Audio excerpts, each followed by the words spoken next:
ہمارا خاندان روایت پرست ضرور تھا، مگر والد صاحب تعلیم کے خلاف نہیں تھے۔ وہ دولت مند تھے، ساری دنیا گھوم چکے تھے، اس لیے سوچوں میں تبدیلی آ گئی اور انہیں تعلیم کی اہمیت کا اندازہ ہو گیا کہ مرد ہو یا عورت، تعلیم آدمی کو انسان بناتی ہے اور اس کی شخصیت کو نکھار دیتی ہے۔ پس انہوں نے اپنی اولاد کو اعلیٰ تعلیم دلوانے کا فیصلہ کیا۔ ہمارا آبائی گھر تو پہاڑوں میں تھا جہاں ہمارا قبیلہ آباد تھا۔ اس قبیلے کے سردار بابا جان تھے، لہذا شہر میں رہنے کے باوجود وہ اکثر اپنے آبائی علاقے جاتے رہتے تھے، کیونکہ ان کو اپنے علاقے کا انتظام اور اہم کام سنبھالنا پڑتا تھا۔ اس کے علاوہ اپنے قبیلے کے تمام تنازعات کا فیصلہ وہی کرتے۔ ان کا سیاست میں بھی کافی اثر و رسوخ تھا اور اکثر افسران اور ان کے علاقے کے سیاستدانوں کی دعوتیں کرتے رہتے تھے۔ انہوں نے قریبی شہر میں گھر خاص ہمارے لیے خریدا تھا تاکہ ہم شہر میں رہ کر پڑھ لکھ جائیں۔ جب چھٹیاں ہوتی اپنے علاقے میں ضرور جاتے اور گرمیوں کی چھٹیاں پہاڑ پر گزارتے، کیونکہ سخت گرمی میں وہاں کا موسم خشک اور خوشگوار ہوتا تھا۔ موسم کے خاص پھل میسر ہوتے تھے۔ ہم 2 بہنیں اور میرے 2 بھائی تھے، سب نے شہر کے اسکول اور کالج میں تعلیم پائی۔ جب میں نے تعلیم مکمل کر لی تو اپنی دادی کے پاس آبائی گھر آ گئی۔ مجھے اپنا علاقہ اچھا لگتا تھا، دادی بھی پیار کرتی تھی۔ امی تو شہر میں میرے بھائی بہن کے پاس رہتی تھی، دادی کو تنہائی محسوس ہوتی۔ والد صاحب نے فیصلہ کیا کہ میں ان کے پاس پہاڑ پر رہوں گی۔ میں بھی یہاں خوش تھی، بچپن کی سہیلیاں تھیں، خوبصورت موسم، پھلوں کے باغات جو میرے والد کی ملکیت تھے، جہاں ہم بے دھڑک جا سکتے تھے۔ پھر یہاں کے قدرتی مناظر اور حسین نظاروں کی تو میں دیوانی تھی۔ شہر کی آب و ہوا مجھ کو راس نہ آتی تھی، بس تعلیم حاصل کرنے کی وجہ سے وہاں رہتی تھی۔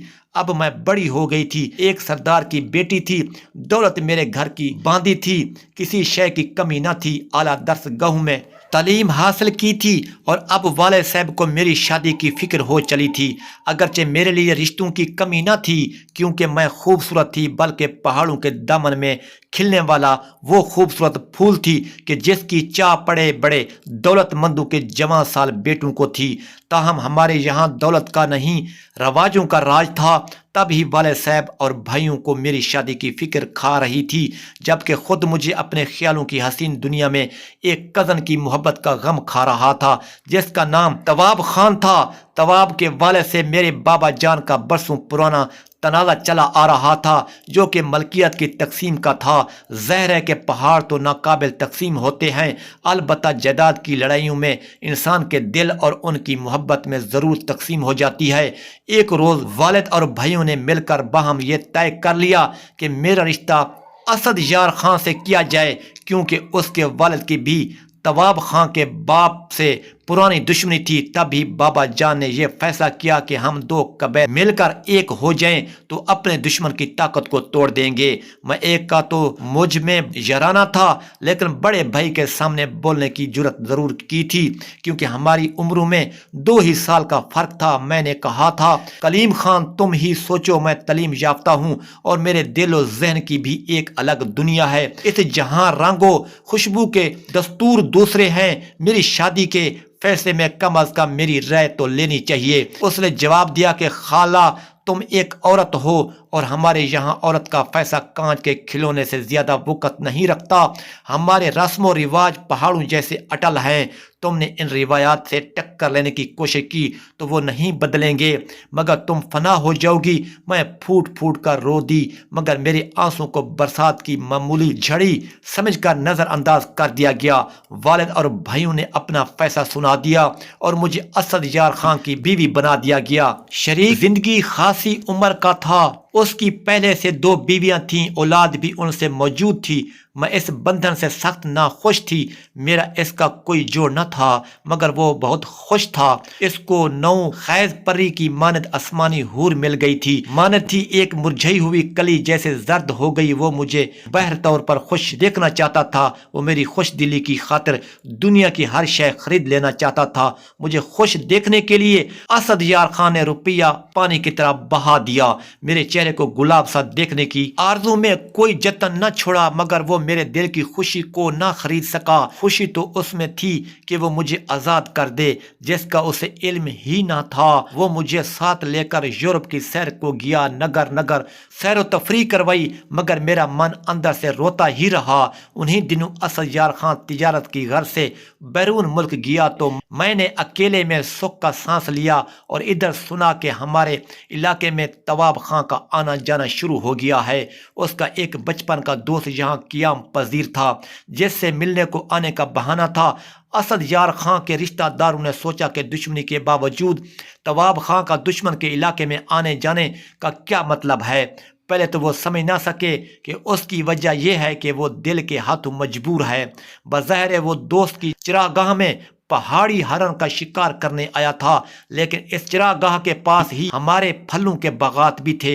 ایک روز جب میں باغ میں سیر کی غرض سے گئی تو شکار کے بہانے سے آنے والے شکاری نے اس گھائل ہرنی کو بھی دیکھ لیا کہ جس کی دیدار کی اسے پیاس تھی۔ دونوں کی نگاہیں ملی تو دل کا زخم شدت سے ہرا ہو گیا۔ یہ زخم جو پہلے سے موجود تھا، اس پر ہر مرہم بیکار رہا۔ یہ گھاؤ اچھا ہونے والا نہ تھا۔ مجبوری کے احساس نے اسے اور بھی گہرا کر ڈالا۔ اب صبر کی بجائے بے قراری بڑھنے لگی، اور ہم ایک ملازمہ کے توسط سے انجام سے بے خبر ملنے لگی۔ بہت رازداری برتی، مگر پھر بھی زمانے کو خبر ہو گئی میری سوتنوں کے بچے جوان تھے، وہ ہمارے دشمن ہو گئے۔ انہوں نے ملازمہ پر سختی کی تو خوف سے اس نے راز کو اگل دیا۔ اب میری زندگی کا چراغ گل کرنے کو ملازمہ کا بیان کافی تھا۔ کچھ ماہ بعد جب اسد یار خان لوٹا تو اس نے اس معاملے کی بات گشت سن لی۔ وہ خود مجھے اپنے ہاتھوں سے ہلاک کرنا نہیں چاہتا تھا، لہذا خط لکھ کر میرا فیصلہ میرے بھائیوں پر چھوڑ دیا۔ جب بھائیوں کو اس کا خط ملا، وہ غیرت کے مارے آپے سے بہر ہو گئے اور میرے قتل کی تیاریاں شروع کر دیں۔ کسی صورت تو اب طواب خان نے مجھ سے حالات معلوم کرنے کی خاطر ایک بوڑھی عورت کے ذریعے رابطہ کیا اور راتوں رات چراگاہ آ گیا۔ میں نے بھی تیاری باندھ لی تھی۔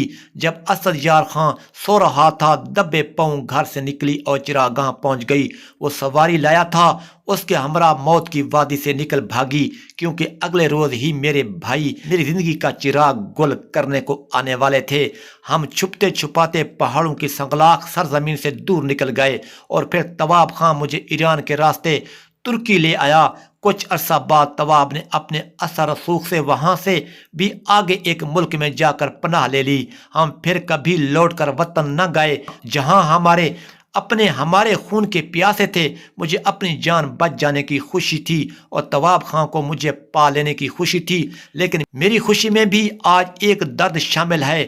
ساری عمر یہ درد مجھے تڑپاتا رہے گا۔ جب میں جان بچانے کی خاطر گھر سے بھاگی تھی تو میرے دونوں بچے بے خبر سو رہے تھے، جن کے گالوں کو بوسہ بھی نہ دے سکی۔ بیٹی 3 سال کی اور بیٹا 1 سال کا تھا۔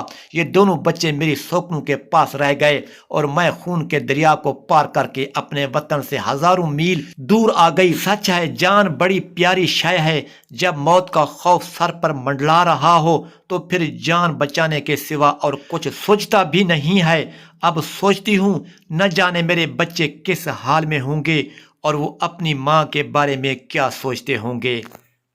اگر ویڈیو اچھی لگی ہو تو ہمارے چینل کو سبسکرائب ضرور کیجئے اور ساتھ ہی لگے ہوئے بیل آئیکن کو پریس کر دیجئے تاکہ ہر نئی آنے والی ویڈیو آپ دوستوں تک بآسانی سے پہنچ سکے۔ شکریہ۔